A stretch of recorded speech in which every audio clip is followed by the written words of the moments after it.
السلام علیکم و رحمت الله تعالی و برکاته. دوستان و برادران عزیز، عین حال ما در شهر تومین قرار داریم با همراه برادرمون ایشان عمر.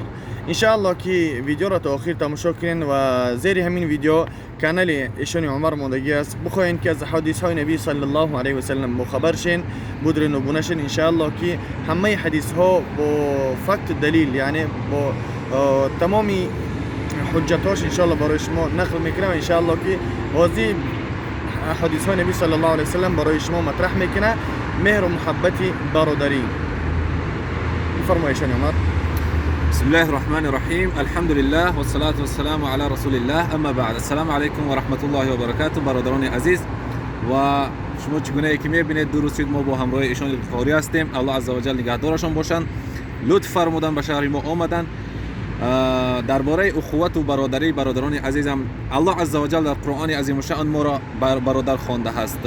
پیامبر صلی الله علیه و سلم در احادیث های گوناگون ما را برادر خواندگی است. صحابه ها این آیه ها و این حدیث ها را عملا نشان داده بودند که چگونه همدیگر را دوست می داشتند، چگونه احترام می کردند با همدیگر. الله عزوجل می فرماید: استعیذ بالله من الشیطان الرجیم، انما المؤمنون اخوة. در حقیقت مؤمنین برادر همدیگر هستند. این برای مؤمنین بس است که الله عزوجل آنها را برادر همدیگر خوانده است. رسول معظم اسلام صلی الله علیه و سلم می‌فرمایند: المسلم اخو المسلم، مسلمان برادر مسلمان است. لا یظلمه، مسلمان را ظلم نمی‌کند. ولا یسلمه، ولا یسلمه را علما شرح می‌دهند که ای لا یترکه فی من یؤذیه، مسلمان را نمیگذارد به آن چیزی که آن را اذیت می‌دهد.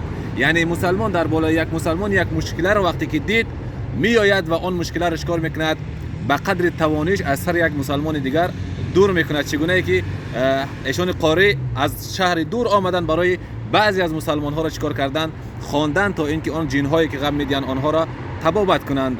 و پیامبر صلی الله علیه و سلم میفرمایند: من فرج عن مؤمن کربة من کرب الدنیا فرج الله عنه بها کربة من کرب یوم القیامه. کسی که از سر یک مسلمان یک مشکلی را، یک وزنینی را از وزنینی همین دنیا برطرف میکند، الله عزوجل وزنینی های روز قیامتش را از سر این مسلمان چکار میکند؟ برطرف میکند. به همین خاطر باید که ما بدانیم که الله عزوجل ما را اخوت و برادری نشان دادگی است و ما باید که این اخوت و برادری را پایمال نکنیم و در زندگی خود این چیز را جاری کنیم. برادران عزیزم، و همچنان پیامبر اکرم صلی الله علیه و سلم میفرمایند: لا یؤمن احدکم حتی یحب لاخیه ما یحب لنفسه. ایمان نمیارد یکی از شما تا زمانی که آن چیزی را که برای خودش دوست می‌دارد، آن چیز را برای برادر مؤمنش نیز دوست ندارد. یعنی باید که مؤمن برای خودش دوست می‌دارد که صحتی و سلامتی داشته باشد، برای دیگر مسلمان ها باید که این را دوست بدارد و باید که حرکت کنه که دیگر مسلمان ها هم به مثل این صحت و سلامت داشته باشند.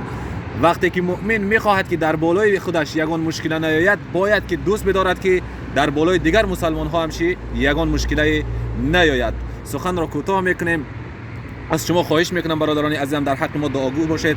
الله عزوجل نگهدارتان باشد و باز هم خوش آمدید میگیم ایشان قاری را و در امان الله باشید. السلام علیکم. خب انشاءالله کدامت که برادران عزیز میخواهین که سبهای قاری را که پیدا بکنین، در زیر همین ویدیو انشاءالله سلکه کانالش میمونیم و انشاءالله که دستگیرش کنین تا اینکه ویدیوهای نو انشاءالله که برای شما مطرح کنم. باقی در امان الله. السلام علیکم و رحمت الله و برکاته.